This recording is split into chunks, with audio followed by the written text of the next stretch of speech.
प्रतियोगी साथियों का स्वागत है आपके अपने यूट्यूब चैनल पर। दोस्तों, इस वीडियो में बात करेंगे आबकारी सिपाही रिजल्ट और कट ऑफ अपडेट के बारे में। लगातार बहुत सारे साथी बहुत मैसेज फ़ोन कर करके पूछ रहे हैं और अपडेट मांग रहे हैं और समय नहीं मिल पा रहा था। मैं उनको डेली आश्वासन देता रहा कि मैं आपको जल्दी ही सारी अपडेट दूंगा।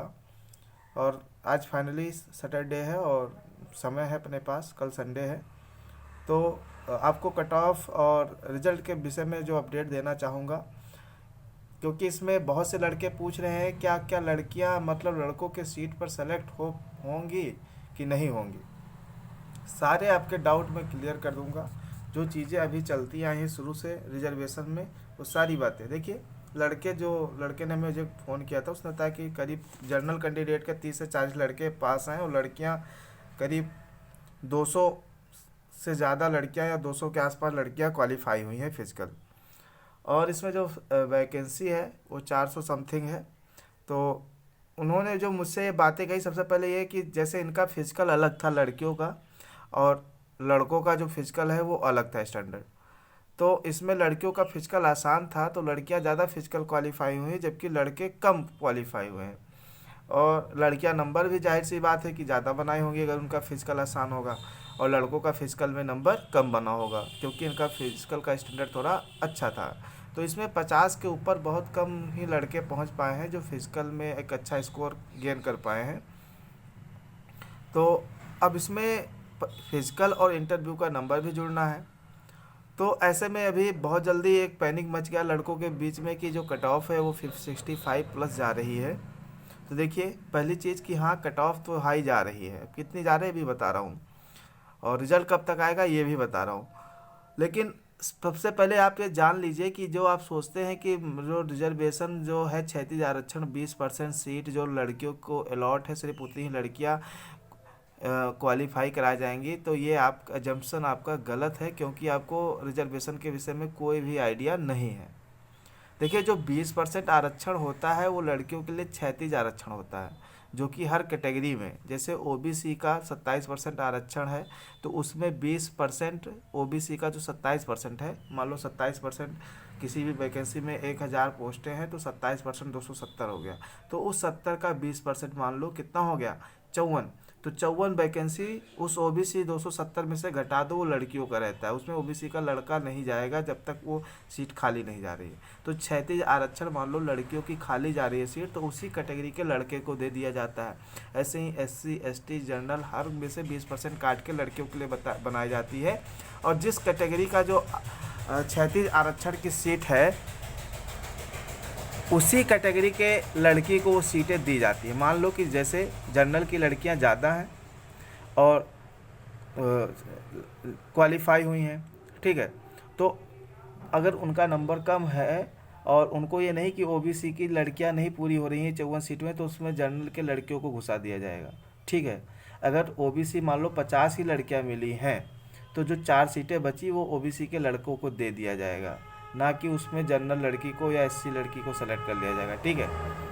अब दूसरी चीज़ें देखिए, जो भी कोई भी वैकेंसी आता है उसमें कम से कम 50% वैकेंसी जो है वो अनरिजर्व रहती है, मतलब वो जनरल वैकेंसी है, उसमें सब कोई फाइट कर सकता है, चाहे जनरल का लड़का हो, चाहे ओबीसी, चाहे एससी, चाहे एसटी, और चाहे किसी भी कैटेगरी की लड़की हो, वो सीट सबके लिए खुली है। उस 50% जो अनरिजर्व सीट है उसमें ऊपर से जो हाई स्कोर करके आया है, चाहे लड़का हो लड़की, वही पाएगा। उसके बाद जब वो सीटें भर जाती हैं तो रिजर्वेशन वाली सीटें भरना शुरू की जाती हैं। फिर ओबीसी के जो लड़के हैं वो रिजर्वेशन वाले, और ओबीसी की लड़कियां जो मान लो जनरल में नहीं सीट पाई, या जनरल कैटेगरी की जो लड़कियां हैं जिनको क्षैतिज आरक्षण, वो अपने अपने कैटेगरी के जो उनकी आरक्षित सीटें हैं, चाहे लंबवत चाहे क्षैतिज, उसमें जाएंगी। तो जाहिर सी बात है कि अगर कोई लड़की मान लो 67 नंबर 68 नंबर बनाई है तो उस लड़की की सीट नहीं लेगी, वो जनरल कैटेगरी में जाएगी और जनरल कैटेगरी वालों को सीट लेगी। तो इस हिसाब से लड़कियां ज़्यादा सेलेक्ट होंगी, ठीक है। तो लड़कियां ज़्यादा सेलेक्ट होंगी। अब ये आप मान के चलिए कि इसमें से अगर आपके 400 कुछ वैकेंसी, मुझे याद नहीं है एग्जैक्ट कितना है क्योंकि मैंने देखा नहीं है अभी हाल फिलहाल में, तो मैं भूल गया हूँ, तो 400 समथिंग वैकेंसी है। और अगर इसमें 200 लड़कियां अगर फिजिकल क्वालिफाई हैं और 380 लड़के, मतलब कुल मिला के 600 लोग क्वालिफाई हैं, तो इसमें आप ये मान के चलिए कि जो महिला की सीटें हैं वो जो भी 80 81 82 जो भी सीटें होंगी उससे ज़्यादा सेलेक्ट होंगी। यहाँ पर आप ये मान के चलिए कि महिलाओं की अगर इन्होंने 200 महिलाएं क्वालिफाई की हैं तो पहले तो इसमें से कुछ लड़कियां अनरिजर्व कैटेगरी में जाएंगी, उसके बाद उनके लिए अपना आरक्षण आरक्षित सीट है ही है, तो इनके लिए फ़ायदा है। तो इसमें जो लड़कियां हैं ये आप मान के चलिए कि करीब 150 से कम तो लड़कियां नहीं क्वालिफाई होंगी, 150 लड़कियां कम से कम जाएंगी। तो कुछ जो भी हैं 60-70 लड़कियां ऐसी हैं जो लड़कों का सीट लेंगी। अच्छा, इसमें उस लड़के ने मुझसे कहा कि इसमें जो 30 से 40 लड़के सिर्फ इसमें जनरल कैटेगरी के क्वालिफाई है, तो इनका तो सबको हो जाना चाहिए, जनरल की वैकेंसी बहुत ज़्यादा है। अरे भाई, वो सबके लिए है, वो सिर्फ तुम्हारे सामान्य कैटेगरी यूआर कैटेगरी के जो लड़के हैं उनके लिए नहीं है। तो इसमें ज़रूरी नहीं कि जितने लड़के जनरल के क्वालिफाई हुए हैं सबका हो जाएगा। ठीक है, देखो जनरल की सीटें पहले भरी जाएंगी और अगर लड़के कम पर जा रहे हैं तो अदर कैटेगरी की जो सीटें खाली हैं उसको बैकलॉग भेज दिया जाएगा, दूसरी बार भरा जाएगा, लेकिन जनरल की सीटें भर दी जाती है। तो इसमें ज़रूरी नहीं है कि सिर्फ 40 लड़के जनरल के क्वालिफाई हैं तो सबका हो जाएगा। जो ऊपर से हाई स्कोर लेकर आएगा उसी को जनरल कैटेगरी मिलेगा, वो किसी भी कैटेगरी का हो। और आपको पता है इसमें रिटर्न का नंबर जुड़ना नहीं है, तो रिटर्न के नंबर में जनरल कैटेगरी के लड़के कुछ अच्छा स्कोर कर ले जाते हैं। लेकिन जब फिजिकल की बात आती है तो फिजिकल में देखिए, फिजिकल का जो स्टैंडर्ड है ज़रूरी नहीं कि सिर्फ जनरल कैटेगरी के लड़के अच्छा करें, हर कैटेगरी के लड़के फिजिकल अच्छा कर ले जाते हैं। अब डिपेंड करता है कि इंटरव्यू में नंबर किसको कितना दिया गया है। अगर कोई जनरल कैटेगरी का बंदा है, वो 50 प्लस नंबर बना रखा है या 50 तक बना रखा है फिजिकल में, तो उसके सिलेक्शन होने के चांसेस ज़्यादा हैं। अगर उसका 50 से कम है, मतलब 47-48 है, तो उसका मतलब उसको इंटरव्यू में बहुत अच्छा नंबर मिलेगा, तभी वो सेलेक्ट हो पाएगा। ठीक है, क्योंकि जो कट ऑफ है वो वास्तव में हाई जा रही है। जो भी बातें हमें पता चली हैं, देखिए एग्जैक्ट डाटा कोई नहीं बताता है कि कट ऑफ कितनी जाएगी, क्योंकि गोपनीय विभाग का काम होता है। हमने उनसे पूछा था कि सर कितनी कट ऑफ जाएगी, तो फिर उन्होंने कहा कि नहीं, अब कट ऑफ अच्छी जा रही है। मैंने कहा सर कुछ तो बोल दीजिए डाटा, आप एक एग्जैक्ट डाटा ना 2-3 नंबर बोल दीजिए। तो उन्होंने कहा था 63, 64 और 65, इसमें से एक जानी है। तो मैंने कहा क्या मतलब 65 से ऊपर निकल सकती है? तो उन्होंने कहा नहीं, 65 से तो कट ऑफ कम ही जाएगी, 65 से ज़्यादा नहीं जाएगी, इसकी मैं गारंटी लेता हूँ, 65 से कम जाएगी। तो आप ये मान के चलो कि 64 के इर्द गिर्द रहेगी कट ऑफ, या तो 64.5 चली जाए या तो 63, ऐसे ही कट ऑफ जाने वाली है। तो जो जनरल कैटेगरी में 50 से 60 के बीच में फिजिकल नंबर लेके आया है उसके चांसेस बहुत ज़्यादा सिलेक्ट होने के। बाकी ओबीसी में भी अगर किसी ने 50 नंबर ला रखा है या उसके ऊपर, तो जाहिर सी बात है वो जनरल का सीट लेगा।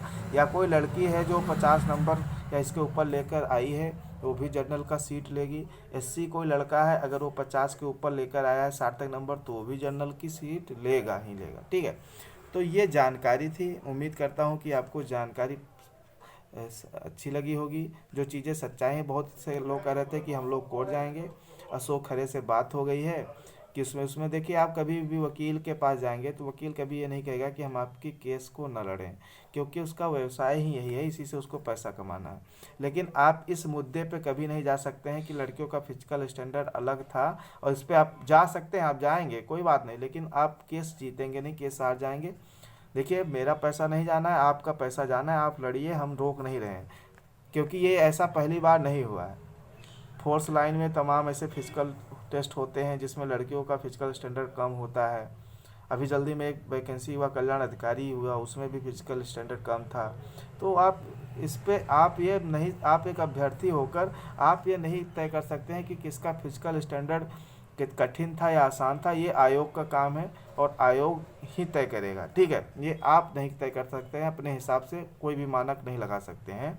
तो देखिए, जो कोर्ट से इस पर आपको कोई विजय नहीं होना है कि लड़कियां लड़कों का सीट लेती है, क्योंकि ये आज से नहीं, शुरू से होता आ रहा है। यही रिजर्वेशन प्रक्रिया है। किसी दिन मैं रिजर्वेशन पे एक पूरा डिटेल वीडियो लेकर आऊँगा, क्योंकि बहुत लोगों को डाउट है, वो रिजर्वेशन के बारे में समझ नहीं पाते हैं। तो एक दिन मैं समय निकाल के बोर्ड पे बिल्कुल अच्छे से समझाऊंगा रिजर्वेशन को। देखिए, अगर ये सरकार लौट कर आती है बीजेपी सरकार, तो आयोग में जो बातें चल रही हैं रिजल्ट 15 तारीख के पहले जारी करने के लिए। अब 15 तारीख के पहले ये जो एग्जैक्ट डेट है ये कब जारी होगा, ये मैं आपको रिजल्ट जारी होने के 2-3 दिन पहले आपको बता दूंगा। लेकिन अभी 15 मार्च के पहले आपका एक रिजल्ट चल रहा है।